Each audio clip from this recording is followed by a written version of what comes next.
그리고 좀 방향을 바꿔서 그 말씀에 의지하는 것의 반대는 뭘까요?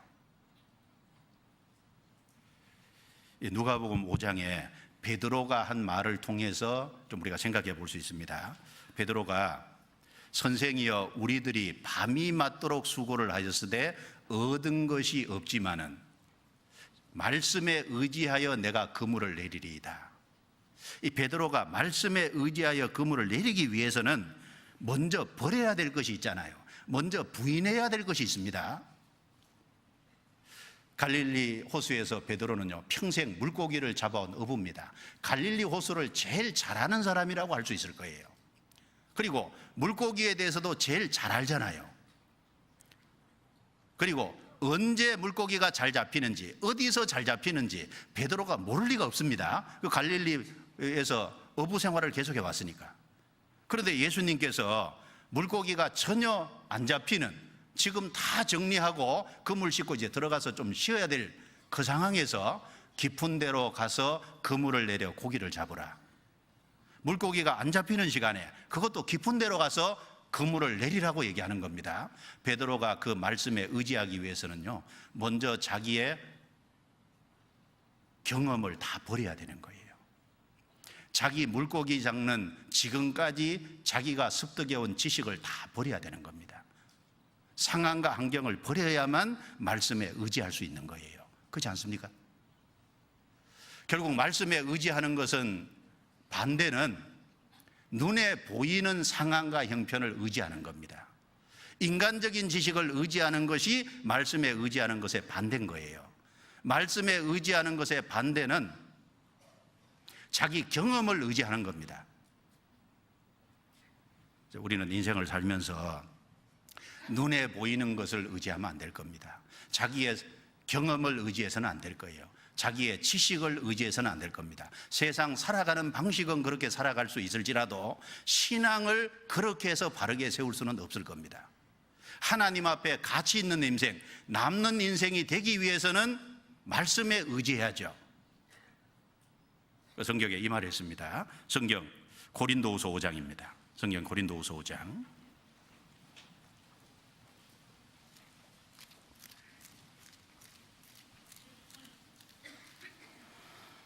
고린도후서 5장 7절입니다.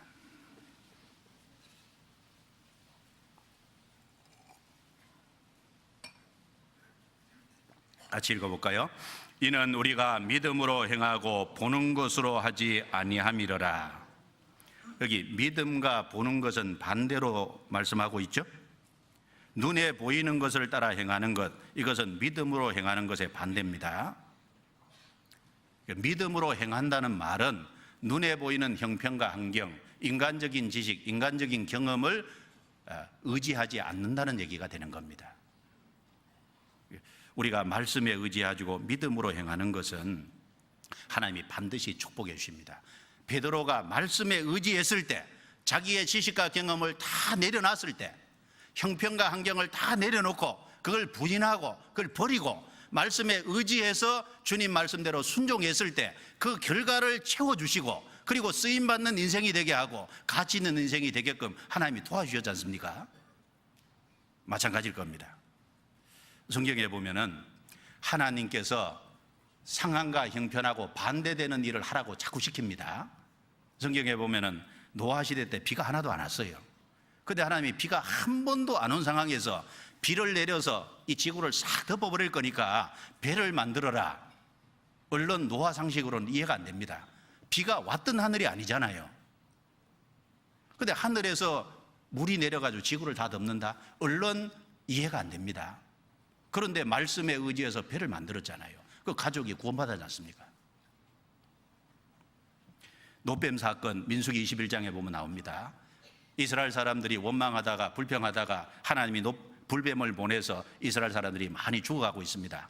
하나님께 기도하니까 하나님께서 모세에게 노수로 뱀을 만들어 장대 위에다 높이 매달라. 그리고 불뱀에 물린 자마다 쳐다보면 살더라. 말씀이 내려왔습니다. 방법도 하나님이 주셨고, 그리고 쳐다보면 산다고 하는 말씀도 내려왔습니다. 쳐다보면 다 살아났잖아요. 그런데 그걸 쳐다보는 것은 쉬운 겁니다. 근데 쳐다보기 위해서는 뭘 버려야 될까요? 자기 경험을 버려야 될 겁니다. 자기 이성적인 사고를 버려야 될 거예요. 자, 불뱀에 물렸으면요, 물론 가장 좋은 방법은 약 줘야죠. 그렇죠? 치료해야 됩니다. 근데 노스로 뱀을 만들어 놓고 쳐다보면 살아? 물론 황당한 얘기로 생각이 되잖아요. 그런데 그걸 하나님이 시키셨다고 말입니다. 요단강이 갈라질 때 제사장이 벗개를 메고 요단 강물에 들어서라, 그리하면 요단 강물이 멈춰서리라 말씀이 내려왔습니다. 그런데 그대로 벗개를 메고 요단 강물을 밟고 설 때 요단 강물이 멈춰섰잖아요. 사실 벗개를 메고 요단 강물에 발 들어놓고 하는 것은 쉬운 일입니다. 그것보다 훨씬 더 어려운 일은 그걸 믿는 것이 어려운 거예요. 그 말씀에 의지하는 것이 어려운 겁니다. 하나님은 얼른 불가능해 보이는 사건을 시키셨습니다. 여리고성이 무너질 때요, 하루에 한 바퀴씩 6일 동안 돌고 7일째는 7바퀴 돌고, 그리고 제사장이 양각나팔로 신호를 하면은 고함을 지르라, 그러면 무너져 내리리라. 무슨 작전 계획이 그런 게 있습니까? 그런데 불가능해 보이는 걸 시켜줬고 그대로 순종했을 때 무너졌잖아요. 나하만 장군에게요, 요단강에 들어가서 7번 들어갔다 나오라 그랬어요. 나하만 장군이 처음에는 화가 났죠. 아니, 우리 고향 다메섹에는 아마나와 바르발, 이거 요단강물보다 더 깨끗한 물이다, 더 좋은 물이다. 그런데 요단강물에 들어갔다 나오라고? 옆에 있는 종이 지혜롭게 얘기했죠. 아니, 어려운 거 시켜도 할 거 아닙니까? 그런데 그거 얼마나 쉽습니까? 한번 해보시죠. 6번 들어갔다 나왔어요. 아무 반응이 없었죠. 7번째 딱 들어갔다 나오니까 그 문둥병이 깨끗이 나고 그 살이 아이같이 됐다 그랬어요. 그것도 불가능한 것을 시켰지 않습니까? 깊은 데로 가서 그물을 내려 고기를 잡으라 시켰습니다. 그대로 순종을 했어요. 그 결과는 하나님께 채움받는 인생이 된 겁니다. 정말 쓰임받는 인생이 된 거고, 하나님과 바른 관계를 맺게 되는 놀라운 인생의 전환점이 된 겁니다. 자, 말씀에 의지하는 것의 반대는 눈에 보이는 것, 형편과 환경을 의지하는 것, 자기 지식과 경험을 의지하는 것. 신앙생활은 그것으로 하는 것이 아닙니다. 신앙생활은 말씀에 의지하는 거예요. 주의 말씀에 의지해서 신앙생활을 하는 겁니다. 왜 하나님이 불가능해 보이는 이런 것들을 이성적으로 사리에 맞지 않는 것을 계속시킬까요? 왜 계속시키냐면 하나님 말씀에 의지하는지 여부를 보려고 하신 겁니다. 믿음을 보려고 하신 거예요. 우리가 말씀에 의지해야 될 겁니다. 우리가 전도할 때 뭘 의지할 겁니까? 언론 보면은 남편이 너무 힘듭니다. 언론 보면 아내가 너무 강박합니다. 내 가족 어떤 사람은 이단 종교에 속해 있습니다. 형편과 환경만 보면 도무지 방법이 없는 것 같아요. 그런데 형편과 환경을 볼 겁니까? 주님 말씀을 의지할 겁니까? 주 예수를 믿어라, 그리하면 너와 내 집이 구원을 얻으리라. 약속을 믿으실 겁니까? 환경을 보고 안 하실 겁니까? 주님 약속을 믿어야죠. 주님은 할 수 있는 능력이 있다니까요. 지금 당장은 아닐 수 있습니다. 그러나 주님이 내가 계속 기도하면 기회를 주실 거예요. 삶 속에 여러 가지 어려움이 있습니다. 내가 하나님의 자녀인데 고난과 역경이 너무 많습니다. 내가 하나님의 자녀인데 왜 이렇게 고난과 역경이 많습니까? 왜 이렇게 형편이 힘듭니까? 왜 이렇게 가난합니까? 왜 이렇게 내가 아픕니까? 그런데 하나님의 뜻이 있을 수 있어요. 하나님의 섭리가 있을 수 있잖아요. 하나님께 쓰임받았던 사람들을 다 고난의 인생을, 여정을 거쳤습니다. 다윗은 왕이 되기 전에 혹독한 시련을 거쳤습니다. 욥은 축복받기 전에 엄청난 시련을 받았잖아요. 요셉은 총리가 되기 전에 13년이나 종살이하고 억울한 누명을 쓰고 감옥까지 들어갔습니다. 하나님이 그런 과정을 거친 이후에 축복해 주신 겁니다. 우리는 이 세상의 혹독한 세상 속을 통과하고 있는 겁니다.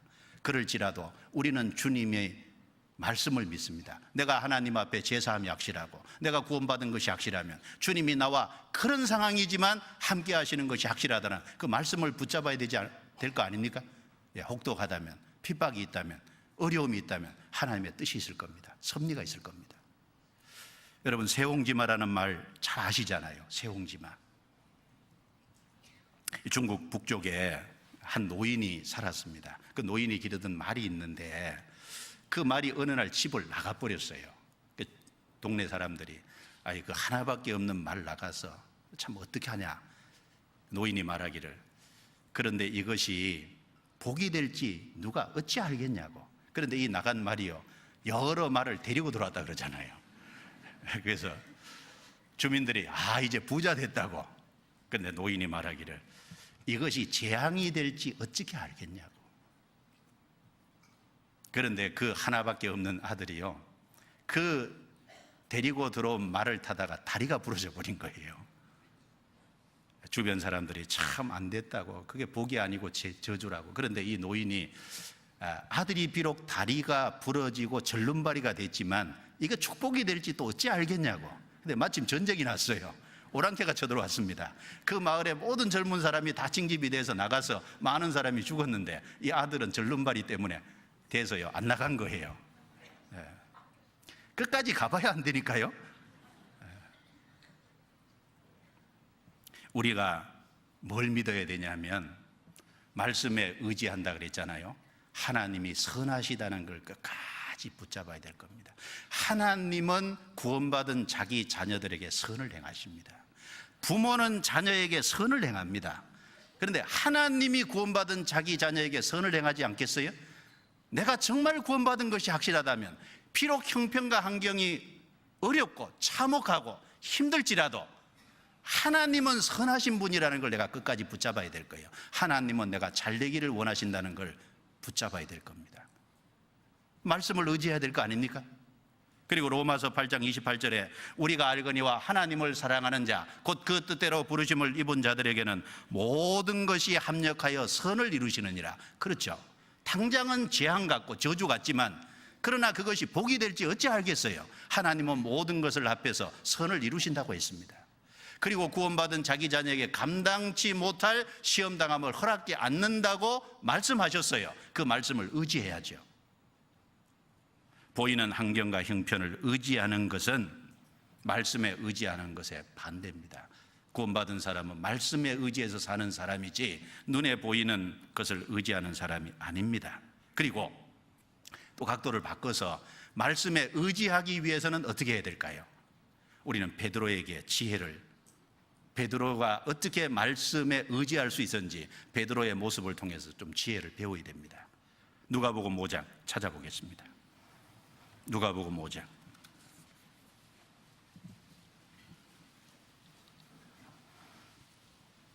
누가복음 5장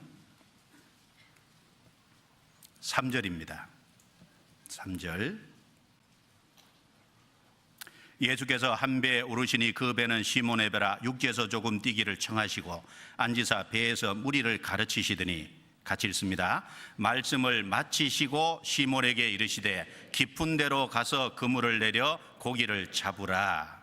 5절은 제가 읽습니다. 시몬이 대답하여 가로되 선생이여 우리들이 밤이 맞도록 수고를 하였으되 얻은 것이 없지만은 말씀에 의지하여 내가 그물을 내리리이다 하고. 자, 여기 베드로가 말씀에 의지하기까지 과정을 한번 보시면 예수님이 베드로의 배에 타셨어요. 그리고 그 배를 육지에서 조금 뛰기를 청하시고 그 배에 앉으사 배에서 육지에 있는 무리를 가르치셨습니다. 그리고 말씀을 마치시고 깊은 데로 가서 그물을 내려 고기를 잡으라. 이렇게 베드로에게 말씀하셨다는 겁니다. 베드로에게 그 말씀을 하시기 전에 이미 예수님은 많은 말씀을 하신 겁니다. 베드로는 자기 배니까 예수님의 말씀을 충분히 귀담아 드렸을 겁니다. 충분히 말씀을 귀담아 듣는 속에서 말씀을 의지하는 힘이 나온 거예요. 만약에 충분히 말씀을 안 들은 상황에서 깊은 데로 가서 그물을 내려라 처음부터 그 말했더라면 아마 베드로가 순종을 못했을 수도 있을 거예요. 추정은 필요 없죠. 이미 결과가 나 있는 거니까. 그러나 추정해보면 그럴 수도 있다 그 말입니다.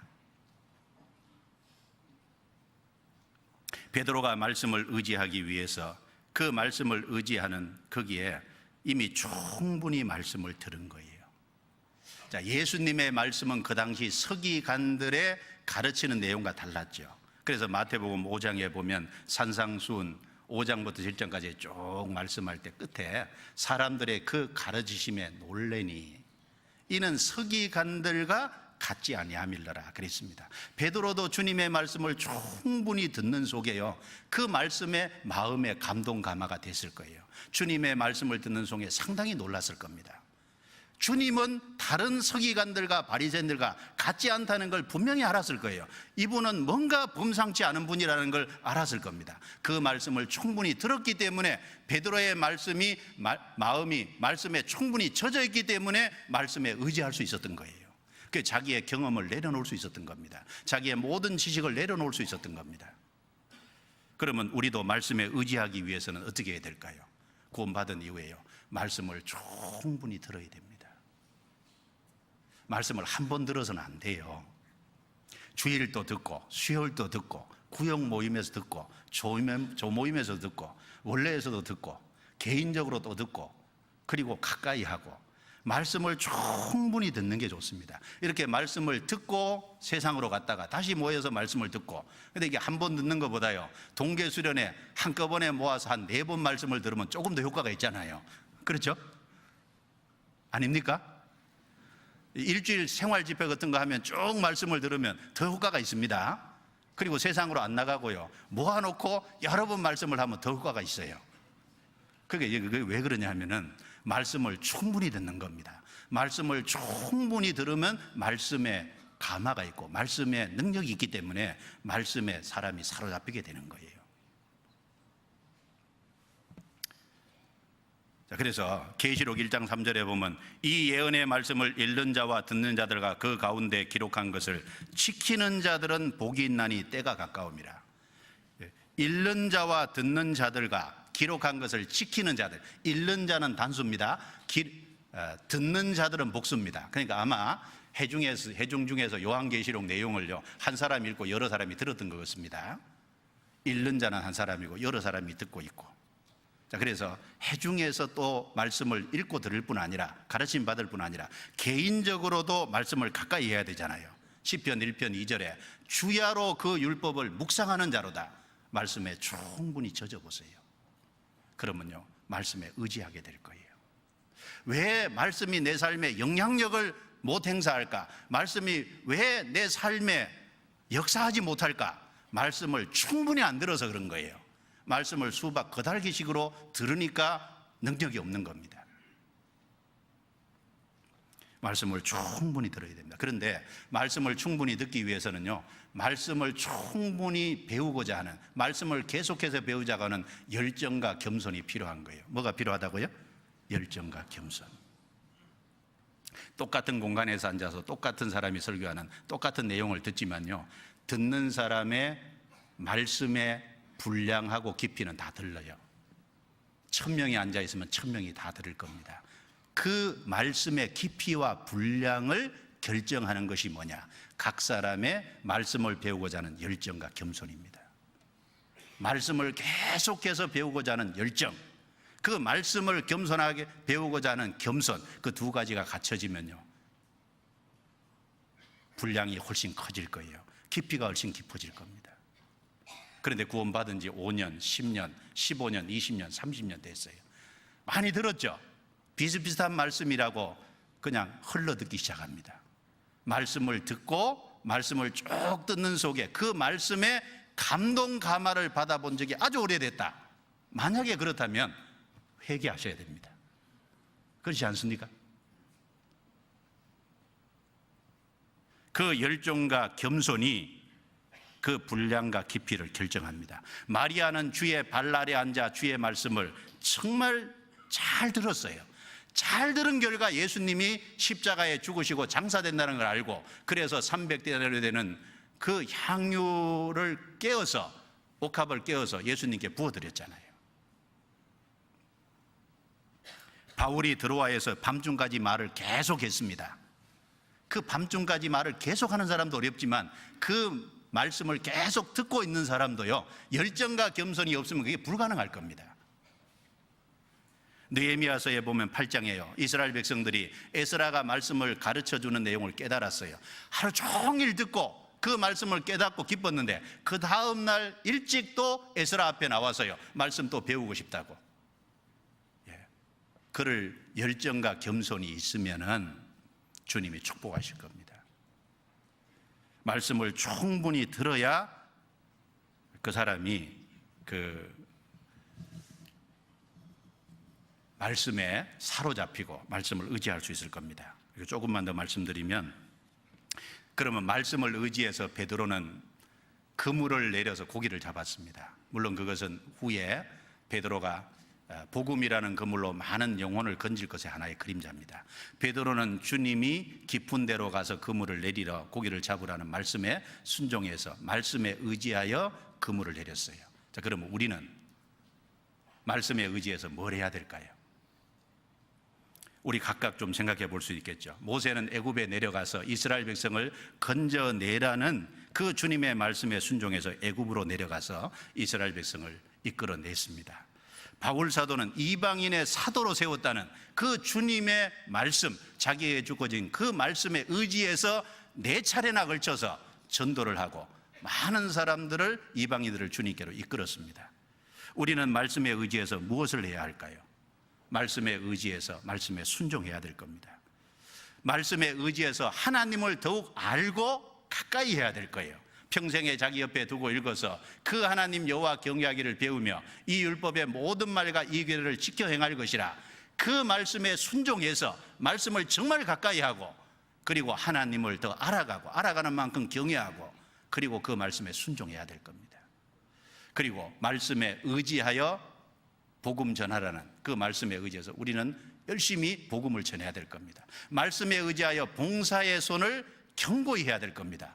더 희생하고 수고하려는 마음을 가져야죠. 그리고 말씀에 의지해서 형제 자매를 사랑해야 될 겁니다. 말씀에 의지해서 교회를 귀하게 여겨야 되겠죠. 말씀에 의지해서 자매인들은 가정에서 형제에게 순종하고 복종해야 되겠죠. 그건 싫으세요? 말씀에 의지해서 자녀를 주님의 말씀으로 주의 교양과 훈계로 양육해야 되겠죠. 우리가 의지해야 될 말씀이 너무너무 많습니다. 내게 주어지는 그 많은 말씀, 그 말씀을 붙잡고 의지해서 하루하루를 사는 겁니다. 마태복음 6장 33절에 너희는 먼저 그의 나라와 그의 의를 구하라. 그리하면 이 모든 것을 너희에게 더하시리라. 모든 것을 너희에게 더하시리라. 그 말씀을 참으로 의지하는 사람이라면 먼저 그의 나라와 그의 의를 구할 겁니다. 그리고 그 결과를 틀림없이 보게 될 거예요.